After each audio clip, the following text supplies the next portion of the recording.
Ruslan. Talking about revival now. One of the things I heard from you a couple years ago, and you're probably more up to date on the stats and the numbers of this. And I remember hearing a video from you, and it really like the bulb went off, was because of high speed internet impacting the world, we are going to see an influx of billions of people. I think at the time it was 2 billion new users on YouTube. And again, this is a couple years ago, but update us on that and just the opportunity as YouTube as a platform to either build businesses or to contextualize the gospel, or to contextualize the gospel through building businesses or art or music. Let us give us an update of what we have in front of us right now that people are still able to build audiences on YouTube today, and how does that look? Yeah, you know, it's interesting because new numbers just came out, and Hootsuite has some data that came out that now, and here's the quote, this is insane, now over half of the planet is on social media. So I think there's like almost 7 or 8 billion people on social half media. the planet. That's 7.5. crazy. Not half of the people with internet access, but actually half of humans are now using social media. So through a phone, a Google Chromebook, a desktop connection, a local connection at the library, that over half of the planet has access to just a means of communication. You know, we are absolutely living through the greatest communications revolution in the last 500 years. And every time, whether it was the printing press or radio or television, there was a communication evolution. It meant an explosion of the gospel. It also meant an explosion and changing everything in regards to commerce, in regards to even just human interaction. And sometimes change can be hard, and we all have different reactions to change. We could get very romantic about change, but one thing is a fact: things are changing.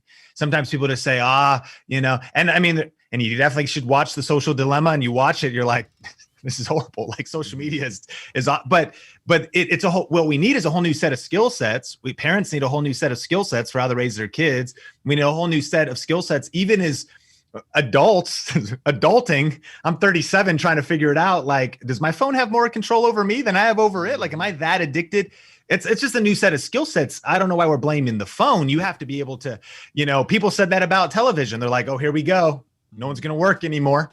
No one's going to do anything anymore. Can you believe it? They can stare at a box. And to this day, there's still people who watch 4 hours of television a day. Hey, that's a problem. Why aren't we talking about that? Well, because phones are the latest thing. I digress. We're living through this massive opportunity where everybody watching this, like, if you can hear my voice or Ruslan's voice, you got to be asking, what does this mean for me? Yeah.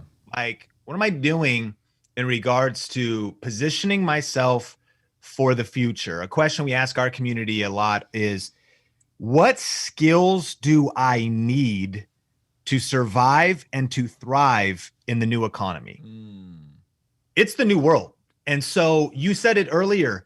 You said, I don't think video is even optional anymore. I agree. It actually doesn't mean that if you're listening or watching to this, that you have to do video. But if, like, you're a business owner and you're not planning out the media arm of your business, of who's running social and multiplying your content on YouTube and social media, it's 2021, man. Yeah. What are you doing? Yep. And if you just, it can happen at any generation or any level of potentially complacency or comfort in our churches, in our ministries, in our businesses. No, you got to lean into this and be figuring out. I mean, every artist listening to this right now, music, graphic designer, and even any extension of that, if NFTs are here and coming, like, it's a thing. It's going to disrupt and change everything.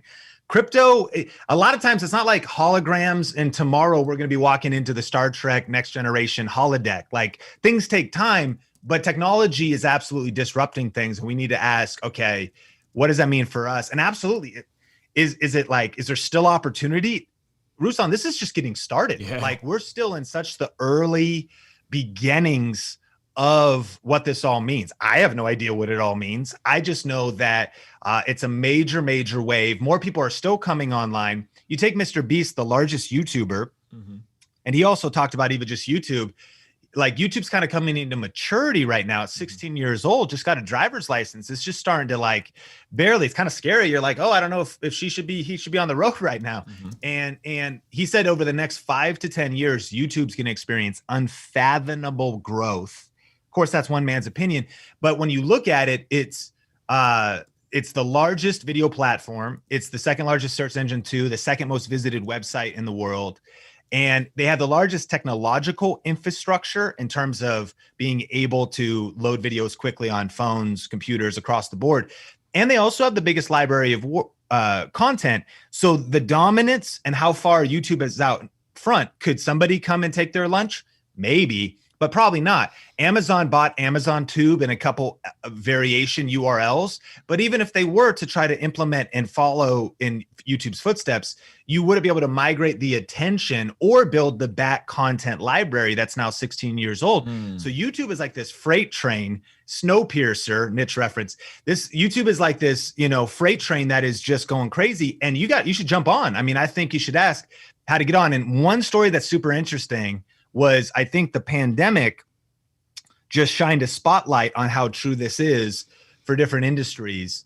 In fact, all the numbers in terms of e-commerce, people shopping online, people watching, adult media consumption doubled during the pandemic. And it's not like it went back. It actually like just reestablished new habits. People started learning. My mom didn't use Instagram stories until the pandemic happened. And then, we had a son, we have a 5-month-old. So now she's like, it went away. I only got to see it once. I'm like, Mom, you can rewatch the stories. But, it forced people into the future. And what scientists told us, the data scientists, is that it actually was about a 2-year acceleration in terms of adoption of social media, YouTube, and online content. But I did coaching with the pastor, 2 campuses. He's, great guy, also doing some leadership stuff. And he says this to me, Ruslan. He's like, Sean, I'll be going to be honest with you. I hadn't even thought about YouTube or really being online until the lockdown happened. Wow. And I was like, fair enough. But then I was like, wait a minute, bro. Like it's March 2020. I mean, from the guy, again, I realize I'm like deep drinking the Kool-Aid. Yeah. But like not that deep. Like, I mean, it's March 2020. There's 2 billion monthly active users. But it just kind of speaks to where we can be in terms of our mindset. Yeah. Well, things are good. I'm doing the day-to-day church stuff. I'm focused. I'm head down. And it wasn't really until, like Mike Tyson says, everyone's got a plan until they get punched in the mouth, right? It wasn't really until pastors and potentially business owners were like, oh, shoot, have I been building my online presence? Hello. Have I been developing the skill sets of online marketing, personal branding, positioning online? Not just doing social media, but really mastering the platforms, not just doing YouTube, but really understanding how it works. And while as shocked as I was, it actually sort of revealed to me that, wow, this was kind of a wake-up call that we've been through and an opportunity. And whether you've been doing it, you're just waking up, whether you are just now thinking about starting to really lean into what it means to be online and to use social media and to market a business or a church or yourself. I know that as Christians, it gets weird because people struggle with humility and self-promotion and whatever. But like this isn't a heart issue. This is the infrastructure of society issue. Yes. Probably a local business was like, well, I'll get a billboard. But like I'm supposed to put my personal brand online. Yeah, dude, like this is not a judgment of your heart. Yeah. This isn't like that's between you and God. This is like a means of survival, because if you don't have a strong personal brand, or if you haven't branded your business, or if you haven't branded your church, I'm sorry, this is not irreligious. Even on Yelp and Google reviews, you are not relevant. People can't find you. Like, well, I'm just going to pray more. Please do pray more, and then hear God, because he's speaking to actually take action with the tools and the things he's called you to do, so that you can impact society and culture and really enter into living life and marketing and business in a 2021 and beyond world.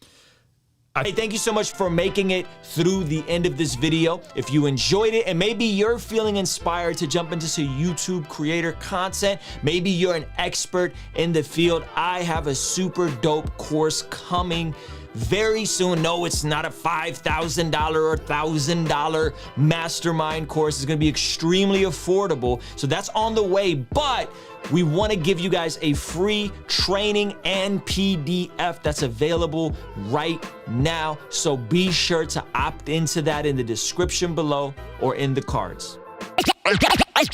Joshua the King came down and bore it all. Yeah, conversations front of the fireplace. All of my mistakes, how do I erase? Wanna operate at a higher pace. Birth pains causing the body to dilate. On a first name basis with the worst plain face.